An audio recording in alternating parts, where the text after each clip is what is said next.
성도 여러분 안녕하십니까? 오늘은 제9과 권세자들을 향한 선교에 대해서 공부하겠습니다. 세상에는 여러 인종과 민족이 있습니다. 또 여러 계층의 사람들도 있죠. 그래서 우리가 외국인을 낯설게 여기고 그들에게 접근하기 힘들어하는 것처럼 세상의 고위층 또 최상위층의 사람들에게 접근하기 힘들어합니다. 왜 그럴까요? 우리는 외국인들이 우리의 경계 밖에 사는 사람이라고 생각하지 않습니까? 그것처럼 부자와 권세자들도 우리와 다른 영역에서 사는 사람이라고 생각하기 쉽습니다. 그들은 우리와 다른 생각, 다른 사고방식을 가지고 있고 우리와는 다른 것을 먹고 또 다른 환경에서 살아가는 것처럼 보입니다. 즉 우리가 가지고 있는 필요와는 전혀 다른 필요를 가지고 사는 이질적인 집단이라고 생각하기 때문에 접근이 더욱 어렵습니다. 그럼 그들이 정말 우리와 다른 세상에서 사는 것일까요? 그럴지 모르죠. 그러나 그들이 우리와 공유하는 필요가 하나 있습니다. 그것은 예수님과 구원에 대한 필요입니다. 여러분, 이 세상에 예수님과 구원이 필요하지 않은 사람은 없지 않습니까? 그래서 우리가 모든 민족과 모든 계층의 사람들에게 복음을 전해야 하는 이유가 여기에 있습니다. 하나님은 부자와 권세자들도 사랑하고 구원하기를 원하십니다. 이것이 이번 주 교과의 핵심 주제이죠. 성경은 도움이 필요한 자들에 대한 하나님의 관심과 그들을 위해 우리가 해야 할 일들에 대한 명령들로 가득합니다. 마찬가지로 하나님께서 세상의 권력자들과 부자들을 위해 행하신 일들도 많이 소개하고 있습니다. 그 가운데 첫 번째 사례는 신바빌로니아의 군주 느부갓네살입니다. 일요일 소지에서 이를 다루고 있는데요. 여러분은 느부갓네살 왕에 대해서 어떤 감정을 가지고 계십니까? 별다른 감정이 없으시겠죠. 그러나 유다 백성의 입장에서는 느부갓네살이 어떤 사람이었는가? 그는 그들의 나라를 멸망시킨 철천지 원수와 다름이 없었습니다. 우리나라로 치면 일제 이토 히로부미 같은 사람입니다. 결코 좋아할 수 없는 인물이죠. 그런데 이런 원수에게 하나님께서 계시를 주신다면 여러분은 기분이 어떻겠습니까? 유다 민족의 원수 느부갓네살에게 정말 그런 일이 생겼습니다. 하나님이 이방 나라의 통치자에게 계시를 주시다니 이를 어떻게 받아들여야 할까요? 물론 하나님이 그에게 기별을 주시는 이유는 그의 나라에 하나님 백성들이 포로로 붙잡혀 있었기 때문이었습니다. 그러나 그 이유만은 아니었죠. 하나님은 유다뿐 아니라 모든 나라를 다스리는 왕이시오.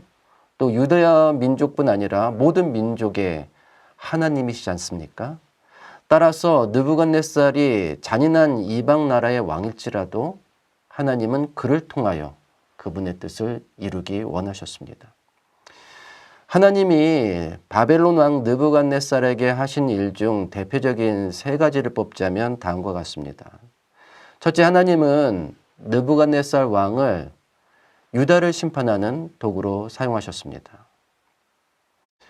보라, 내가 북쪽 모든 종족과 내 종 바벨론의 왕 느부갓네살을 불러다가 이 땅과 그 주민과 사방 모든 나라를 쳐서 진멸하여 그들을 놀램과 비웃음거리가 되게 하며 땅으로 영원한 폐허가 되게 할 것이라 여호와의 말씀이니라. 우리는 하나님이 우리를 통해서만 일하신다고 생각합니다. 그러나 하나님은 우리가 아닌 다른 사람들을 통해서도 일하십니다. 당연한 사실인데 우리는 하나님을 우리만의 하나님으로 오해하기 때문에 이런 일들을 받아들이기 힘들어하죠. 둘째로 하나님은 느부갓네살에게 꿈을 주셔서 그분이 인류 역사를 주관하신다는 사실을 깨닫게 하셨습니다. 왕이 대답하여 다니엘에게 이르되 너희 하나님은 참으로 모든 신들의 신이시요 모든 왕의 주제시로다. 내가 능히 이 은밀한 것을 나타내었으니 내 하나님은 또 은밀한 것을 나타내시는 이시로다. 우리가 잘 아는 것처럼 이 고백은 느부갓네살이 다니엘을 통하여 자신이 보았던 꿈의 내용을 이해하고 나서 내린 결론입니다. 그런데 여러분, 그 꿈의 내용이 무엇이었습니까?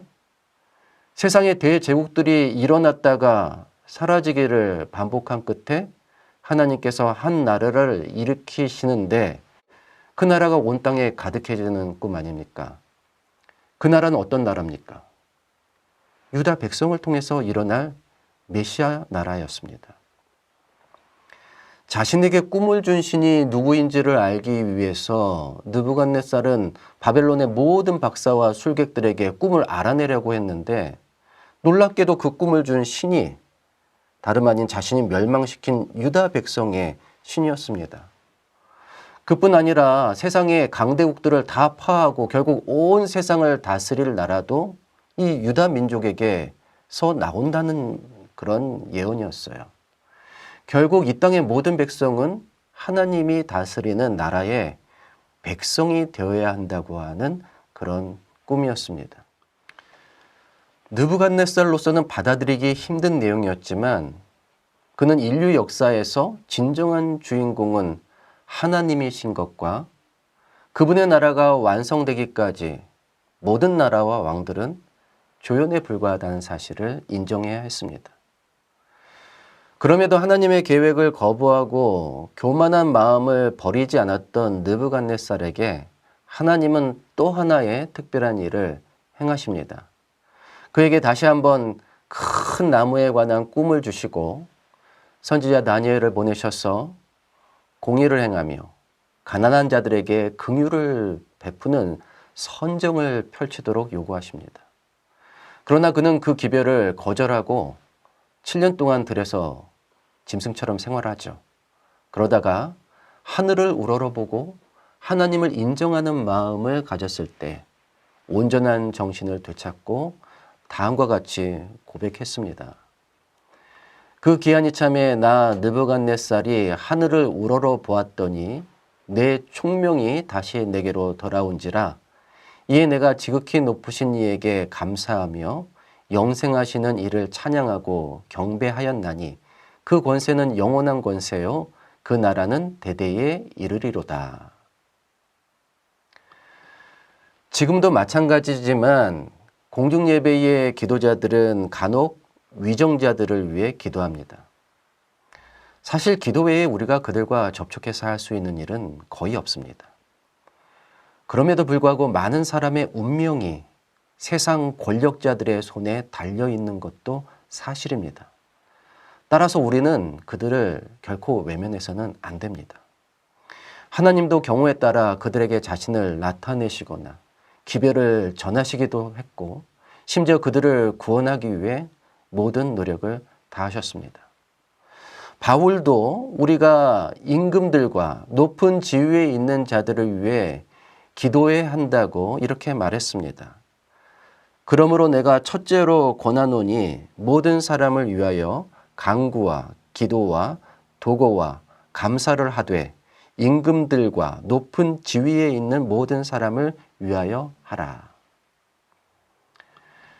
우리가 다니엘과 요셉 그리고 바울처럼 세상의 통치자들 앞에 설 기회를 얻을 때에 그들에게 온 세상과 우주 만물을 다스리시는 우리 하나님을 소개하고 구원의 복음을 전할 수 있기를 간절히 바랍니다.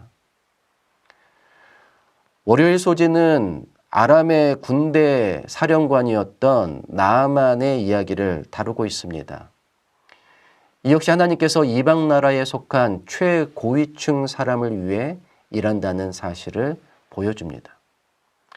이러한 사례는 구원에 대하여 또는 하나님의 일하심에 대하여 좁은 견해를 가지기 쉬운 하나님의 백성에게 큰 충격을 가져다 주죠. 우리 교과에서 설명하고 있듯이 제7일 안식일 예수재림교는 보편 속죄론을 믿습니다. 보편 속죄론이란 예수님께서 모든 사람을 위해서 모든 사람의 죄를 사하기 위해서 죽으셨다는 주장입니다. 이에 반하여 제한 속죄론은 예수님이 구원받을 사람만을 위해서 죽으셨고 그들의 죄만을 용서하신다는 주장입니다. 성경을 보면 그는 우리 죄를 위한 화목제물이니 우리만 위할 뿐 아니요 온 세상의 죄를 위하심이라고 했습니다. 너무도 명확하고 단호한 증거이죠. 한편 일부 기독교에서는 인간의 구원에 대해서 예정설을 주장하기도 합니다. 그들은 하나님이 이미 오래전에 구원받을 자와 멸망할 자를 예정해 두셨다고 주장합니다. 물론 우리도 하나님의 예정을 믿습니다. 그런데 우리가 믿는 예정이란 창세 전에 하나님이 그리스도 안에서 모든 사람을 구원하기로 예정하셨다는 뜻의 예정입니다. 그래서 이렇게 말씀하셨죠. 하나님은 모든 사람이 구원을 받으며 진리를 아는 데 이르기를 원하시느니라. 그리고 곧 창세전에 그리스도 안에서 우리를 택하사 우리로 사랑 안에서 그 앞에 거룩하고 흠이 없게 하시려고 그 기쁘신 뜻대로 우리를 예정하사 예수 그리스도로 말미암아 자기의 아들들이 되게 하셨다고 했습니다. 이런 관점에서 볼 때 하나님이 이방 왕과 권력자들의 구원을 위해서 일하시는 모습은 전혀 이상하지 않죠. 그 중에 한 사례가 바로 나아만 장군입니다. 나아만은 북방 이스라엘을 괴롭혔던 아람 국가의 군대 사령관이었죠. 여기서 말하는 아람은 오늘날 시리아를 가리킵니다. 그런데 성경의 역사서를 보면 아람과 북방 이스라엘 사이에는 군사적인 충돌이 잦았습니다. 그만큼 항상 긴장감이 그 두 나라 사이에 고조되어 있었는데 나아만은 바로 그 긴장의 중심에 서 있었던 인물입니다. 그런데 그에게 심각한 문제가 발생했죠. 그의 몸에 나병이 생긴 것입니다. 그는 자기의 병을 고치기 위해서 아람 왕의 친서까지 들고 국경을 넘습니다. 그리고 선지자 엘리사를 찾아가 치유의 기적을 경험하죠. 그런데 이 이야기는 여기서 그치지 않습니다. 그는 자신의 삶에 찾아온 이 기이한 섭리를 통해서 이스라엘의 하나님을 섬기기로 결심합니다. 그래서 본국으로 떠날 때에 선지자 엘리사에게 두 가지를 요청하죠. 첫째는 이스라엘 땅에서 노새 2마리 분량의 흙을 가져갈 수 있게 해달라는 요청이었습니다. 제가 이전에도 말씀드렸던 것처럼 고대인들은 세상에 여러 신이 있는데 각 신은 자기를 믿는 민족의 땅에 거주하고 그곳을 다스린다고 믿었습니다. 따라서 이스라엘의 흙을 가져가려는 그의 바람은 자신이 하나님의 통치 영역에 머물기 바라는 그의 소원을 나타내었던 것이죠. 둘째는 그는 자신이 아람 왕을 호위하여 림몬 식당에 들어가서 왕을 부축하여 허리를 굽히는 것은 결코 림몬 신을 경배하는 것이 아님을 이해해달라고 요청했습니다. 그의 요청을 듣고 엘리사는 짧게 평안히 가라고 대답했습니다. 왜냐하면 아직 그에게 진리에 대한 모든 것을 설명하기 어려웠기 때문이죠. 단지 지금 그가 가지고 있는 진실한 마음을 하나님께서 받으실 것이라고 확신했고 그가 그런 마음을 가지고 있는 이상 진리에 대해서 점점 더 많은 것을 깨달을 수 있을 것이라고 믿었기 때문에 그를 평안하게 보내주었던 것입니다. 이에 대해서 재림교회 성경주석은 다음과 같이 설명합니다. 이 말을 나아만이 작별하면서 한 요청을 승인하거나 거절하는 표현으로 생각해서는 안 된다. 나아만은 갓 회심한 신자로 양심이 살아있는 사람이었기 때문에 새로 발견한 믿음에 매달린다면 그의 능력과 지혜가 자라날 것이었다. 하나님께서는 새 신자를 한 걸음씩 인도하며 어떤 문제에 개선이 필요한 적절한 시기를 아신다. 이것은 영혼 구원을 위해 일하는 사람들이 늘 염두에 두어야 할 원칙이다. 권력자들은 진리의 하나님을 발견한 후에도 그것을 공개적으로 표명하지 못할 여러 사정과 상황에 둘러싸여 있습니다. 다만 그들이 개인적으로 그 신앙을 간직하고 주위의 사람들을 위해 하나님의 뜻을 행할 때 하나님은 그들의 삶을 산 제사로 받아주십니다. 그런데 여러분, 우리가 나만 장군의 일화에서 놓치지 말아야 할 교훈이 두 가지 더 있습니다. 첫째, 하나님은 나만 장군을 구원하기 위해서 이스라엘 출신의 어린 여종을 사용하셨다는 것입니다. 이는 성경에서 반복되는 어떤 소재인데요. 하나님은 애굽 왕 바로에게 꿈을 주시고 그 꿈을 해석해 주기 위해서 히브리 노예 요셉을 사용하시지 않았습니까? 또 바벨론 왕 느부갓네살에게 꿈을 주시고 그 꿈을 해석해 주기 위해서 유다의 포로 다니엘을 사용하셨습니다. 마찬가지로 여기서도 하나님은 이방 나라의 장군을 구원하기 위해서 포로로 끌려온 이스라엘 어린 여종을 사용하셨던 것입니다. 우리가 신분이 높은 권력자나 부자를 상대해야 할 때에 우리의 지위는 보잘것없을지도 모릅니다. 그럼에도 우리가 우리에게 주신 사명을 잊지 않는다면 하나님은 그들의 마음을 움직이기 위해서 비천한 우리를 들어서 사용하실 수 있습니다. 저와 여러분이 이 사실을 잊지 않기를 간절히 바랍니다. 둘째로 엘리사는 나만 장군을 치유한 뒤에 그로부터 어떤 대가도 받지 않았다는 사실이 중요합니다. 우리는 그 권력자들이나 부자들이 신분이 높고 또 소유가 많기 때문에 그들이 주는 선물에 부담을 가질 필요가 없다고 생각하기 쉽습니다. 게하시가 그런 마음이었죠. 그러나 엘리사는 나아만이 아무리 지위가 높고 부유하다 할지라도 자신이 섬기는 하나님이 훨씬 높고 부유하시기 때문에 나아만은 그냥 하나님의 은혜를 받아야 할 사람이고 자신은 그런 하나님의 은혜를 전하는 통로가 되기를 원했던 것입니다. 우리가 세상의 권력자와 부자를 위해 봉사할 때도 이러한 동일한 정신을 유지할 필요가 있습니다. 그들은 하나님의 은혜를 받아야 할 사람들이고 우리는 그들에게 하나님의 은혜를 전하는 통로가 되어야 합니다.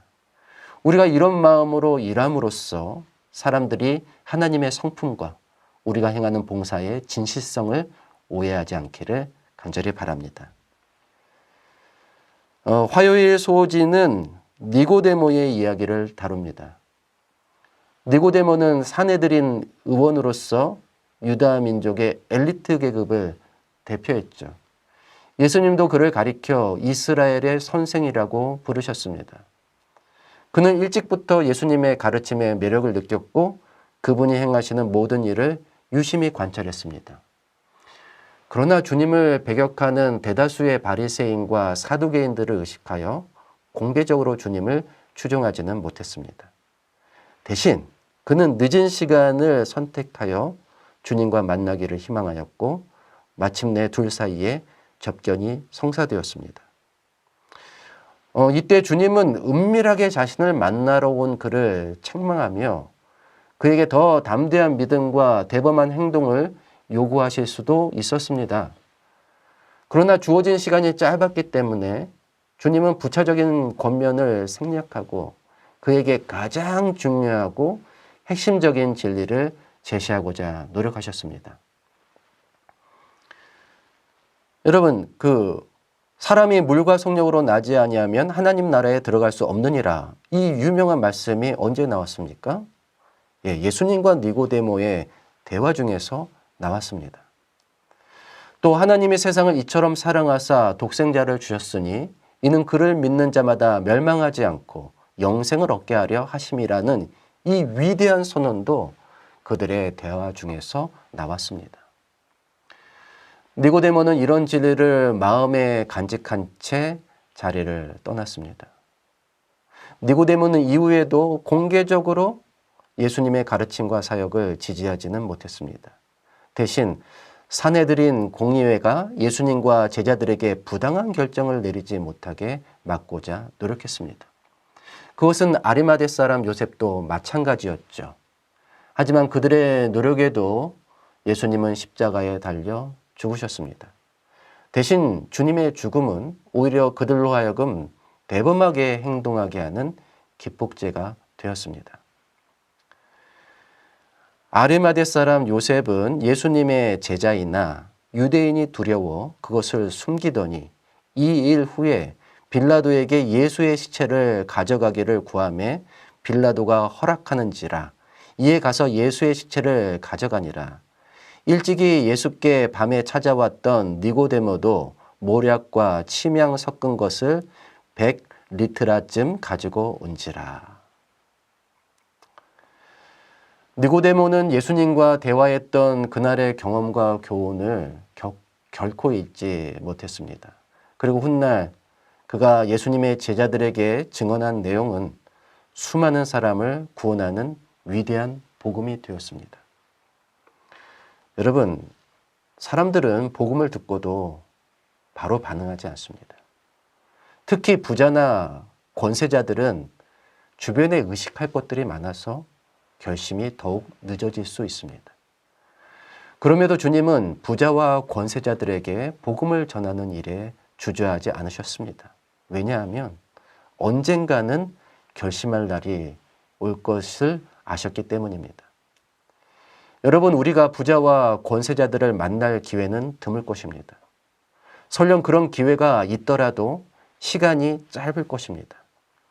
그럴 때 우리가 할 수 있는 일은 많지 않죠. 그때 무엇을 해야겠습니까? 그들에게 가장 중요하고 핵심적인 진리를 전해야 합니다. 우리가 전한 복음이 당장의 결실을 맺지 못할지라도 그들이 복음을 잊지 않고 마음에 간직한다면 훗날 열매 맺는 날이 반드시 찾아올 것입니다.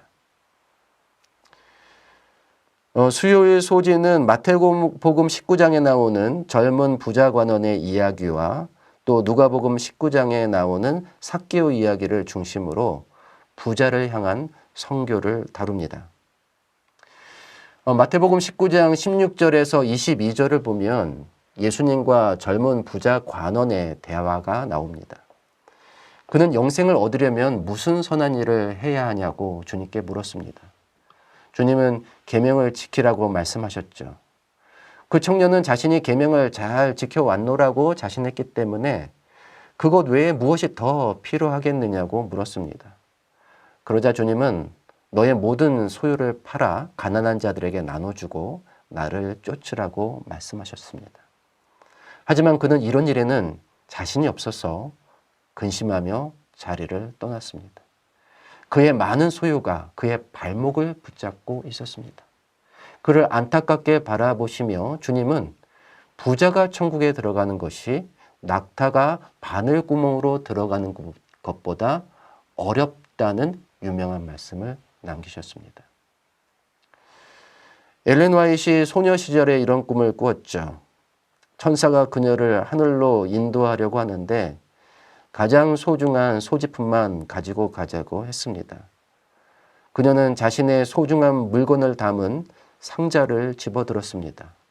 그리고 마침내 하늘문 앞에 이르렀습니다. 그러자 천사는 그 물건마저 내려놓지 않으면 천국에 들어갈 수 없다고 했습니다. 예수님이 말씀하신 부자란 어떤 사람을 의미할까요?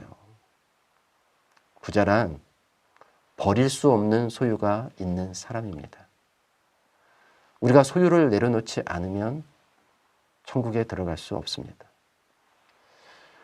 오늘 얼마나 많은 사람이 그들의 소유 때문에 구원에서 점점 멀어지고 있습니까? 사람들은 많은 소유가 행복을 가져다 준다고 생각하지만 오히려 그들이 경험하는 것은 불행과 불안과 재앙이 아닙니까? 그럼에도 욕망에 길들어진 우리는 소유에 집착합니다. 돈의 노예가 되고 또 소유의 포로가 됩니다. 예수님은 세상의 부자들이 욕망에 얽매인 그들의 사고방식을 바꾸고 새로운 삶의 방식을 수용하라고 촉구하십니다. 그리고 하나님이 맡겨주신 소유를 가치 있게 사용하라고 호소하십니다. 누가복음 19장에 나오는 삭개오의 이야기는 젊은 관원의 이야기와는 상반된 결론에 도달합니다. 삭개오는 백성들에게 비난을 받는 부자였습니다. 그는 자신이 부를 축적하는 방법이 다른 사람들에게는 고통을 주고 있다는 사실을 잘 알고 있었습니다. 그래서 그는 점점 다른 사람들과 담을 쌓으며 자신만의 세계에 고립될 수밖에 없었습니다. 하지만 그에게도 예수님이 필요했죠. 그래서 주께서 여리고에 방문하신다는 소식을 듣고 그는 주님을 구경이라도 해보고 싶어서 뽕나무에 올랐습니다. 그때 주님은 그를 알아보시고 그에게 내려오라고 하시며 오늘 내가 너희 집에 묵어야겠다고 말씀하십니다. 자신을 멸시하고 멀리하는 백성들과 달리 예수님은 그를 존중하고 가까이 하셨습니다. 이러한 예수님의 태도에 삭개오는 감동을 받았고 특별한 요구가 없었음에도 자신의 소유의 절반을 팔아 가난한 사람들에게 나누어 주겠다고 약속했습니다. 오늘날에도 자신의 소유를 기꺼이 사회에 환원하는 부자와 유명인들이 있습니다. 그들이 그렇게 하는 동기를 정확히 알 수는 없지만 수많은 그리스도인 부자들이 2000년 전에 예수님을 만난 삭개오의 모본을 따른 결과라고 저는 믿습니다. 소유는 구원을 가로막는 큰 장애물이 될 수 있습니다. 소유에 집착하는 부자들에게는 그 덫에서 빠져나오라는 경고의 기별이 필요합니다. 비정상적인 부의 축적을 회의적으로 바라보는 부자들에게는 그들의 소유를 바람직한 방향으로 사용하라는 권면이 필요합니다. 우리가 부자들에게 복음을 전할 때에 그들의 재산이 하나님의 소유임을 가르치고 그들이 청지기의 사명을 다하도록 호소함으로써 그들의 삶에 진정한 행복과 구원의 기쁨이 충만해지기를 간절히 바랍니다. 목요일 소지는 권세자를 향한 선교를 다룹니다. 앞서 잠시 언급했던 아리마대 사람 요셉은 몰래 예수님을 따르는 제자였지만 드러내놓고 그분을 지지하지는 못했습니다. 그러나 예수님이 돌아가신 후에는 대범하게 예수님의 시신을 받아서 자신이 쓰려고 마련해둔 묘에 모셨습니다. 이는 세상의 부자와 권세자들에게 전도할 때에 우리가 무엇을 염두에 두어야 하는지를 암시하고 있습니다. 첫째, 일반적으로 부자와 권세자들은 자신의 신앙 정체성을 숨기고 싶어 합니다. 교과에서도 이렇게 설명하죠. 힘 있는 사람들과 친교를 맺는 일은 아마 어디에서부터 시작할지가 가장 어려운 단계일 것이다. 일반적으로 그들에게 먼저 다가가지 않는 것이 좋다. 대신 그들이 당신에게 오게 하라. 예수님이 그렇게 하셨고 그들은 예수님의 기별과 치유의 능력 그리고 하나님으로부터 받은 권능의 증인이 되었다. 그들은 그분이 진정 하나님의 아들이라는 것을 막후에서 확신했다. 여러분, 그들도 주님을 알아보았고 구주를 필요로 했습니다. 하지만 그들은 자신의 신앙을 공개하지는 못했어요. 공개하면 좋겠지만 우리가 그들을 상대할 때 경우에 따라 그들의 비밀을 유지해 줄 필요를 우리는 염두에 두고 있어야 합니다. 둘째, 부자와 권세자들은 필요하다고 판단할 때는 기꺼이 가치 있는 일에 동참하고 싶어 합니다. 우리의 교과에도 이렇게 설명하고 있습니다. 힘 있는 사람들은 여러 가지 이유로 가치 있는 사역에 함께하고자 한다. 사람들의 삶을 변화시키는 선한 일에 그들로 동참하게 할 때 우리는 그들과 자연스럽게 만날 수 있다. 우리가 진실한 사역을 시작함으로써 부자와 힘 있는 사람들에게 하나님의 사역에 참여할 수 있는 통로를 열어주는 것은 좋은 방법이다. 이런 일은 그들 자신도 변화에 참여할 수 있다는 것을 느끼게 하는 계기가 된다. 물론 선한 사업은 그들의 이미지 관리에도 도움을 줍니다. 그러나 그들도 진실한 삶에 대한 욕구가 있는 사람들이에요. 그들도 가면을 벗고 인간다운 모습으로 살기를 원합니다. 그래서 봉사활동은 그들에게 영적인 욕구를 충족시키는 아주 훌륭한 통로가 됩니다. 배고픈 청년들에게 3,000원짜리 김치찌개를 파는 이문수 신부 이야기를 아실 겁니다. 그는 고시원에서 굶주린 끝에 세상을 떠난 어느 청년의 안타까운 사연을 접하고 나서 이 사업을 시작했습니다. 이 식당의 소식을 듣고 찾아온 사람들 중에는 자신도 선을 행할 기회를 얻고 싶다고 하며 돼지 저금통을 가지고 온 어린이도 있었고, 그 시간 자신과 함께 밥을 먹은 모든 사람들의 밥값을 지불하고 가는 손님도 있다고 했습니다. 그래도 이 사업은 늘 적자에 시달릴 수밖에 없었죠. 그러던 어느 날 유키즈 온 더 블럭이라는 TV 프로그램에서 연락이 와서 그는 방송 출연을 결심합니다. 그리고 방송 이후에 후원 문의가 빗발쳤다고 해요.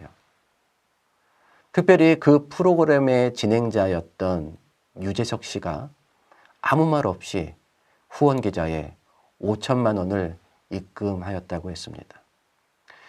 이문수 신부는 액수의 크기를 떠나서 유재석 씨의 이 후원이 자신과 함께 봉사하는 젊은이들에게 자부심과 지치지 않는 힘을 주었다고 말했습니다. 여러분, 이런 일은 꼭 천주교 단체에만 일어나는 것은 아닙니다. 의미 있는 봉사활동을 펼치는 재림교회도 때로 유명인들의 후원을 받습니다. 그럴 때 당장은 그 후원금과 또 후원자의 영향력이 중요해 보입니다. 그런데 우리는 그들이 의미 있는 사역에 참여하지 않았다면 허비되었을 그들의 소유와 그들의 삶이 하나님과 연결될 수 있었다는 사실을 더 중요하게 생각해야 합니다. 그리고 그들에게 이런 기회를 계속 제공하기 위해서 우리 교회가 항상 선한 일에 앞장서기를 간절히 바랍니다. 정리하겠습니다. 하나님은 도움이 필요한 자들에게 관심을 기울이실 뿐 아니라 세상의 부자와 권세자들도 구원하기를 원하시며 그들을 위해서 일하십니다. 하나님은 느부갓네살 같은 세속 정치인들에게도 기별을 주기 원하시며 그들을 통해 그분의 공의가 실현되기를 원하십니다. 하나님은 큰 권세와 또 능력을 가지신 분이시기 때문에 나아만 같은 권세자들에게도 은혜를 베풀기 원하시며 우리를 하나님의 은혜를 전하는 통로로 삼으시기를 원하십니다. 하나님은 니고데모 같은 엘리트도 구원하기 원하시며 비록 그들의 결심이 더딜지라도 주어진 기회에 가장 중요한 진리를 전하기 위해 일하십니다. 하나님은 부자들에게 그들의 소유가 구원을 가로막는 장애물이 될 수 있음을 경고하시고 그들이 욕망의 덫에서 벗어나 새로운 삶의 방식을 수용하고 참된 행복과 구원의 기쁨을 누리라고 촉구하십니다. 하나님은 영적 갈망을 숨기고 살아가는 유명인들로 하여금 의미 있는 봉사와 선행에 참여하게 하셔서 그들이 영생의 길에 연결될 수 있도록 교회가 역할을 감당해 주기를 바라십니다. 제가 제안하는 앙교 소그룹 토의 질문입니다. 우리 교인이 되었으면 좋겠다고 생각하는 유명인이 있습니까? 성경에서 비천한 신분에 속한 하나님의 백성이 이방의 왕과 고위층에게 하나님을 소개한 경우가 있습니까? 하나님은 왜 세상의 통치자들을 위해서 일하실까요? 부자와 유명인들에게 복음을 전할 때 우리가 고려해야 할 사항은 무엇일까요? 부자와 권세자들에게 의미 있는 사업에 참여할 기회를 제공하기 위해서 우리 교회가 할 수 있는 일은 무엇일까요? 이번 주 도전 과제는 우리가 접촉할 수 있는 권세자, 예를 들면 지역에서 영향력 있는 고위직 공무원을 위해 기도하는 것입니다. 둘째는 전혀 접촉할 수 없는 통치자 또는 정치인들에게 편지나 이메일로 복음의 기별을 전하고 그들을 위해 기도하고 있다는 말을 전하는 것입니다. 흥미로운 도전 과제인 것 같습니다. 꼭 실천해 보시기를 바라며 저는 다음 주에 다시 뵙겠습니다. 안녕히 계십시오.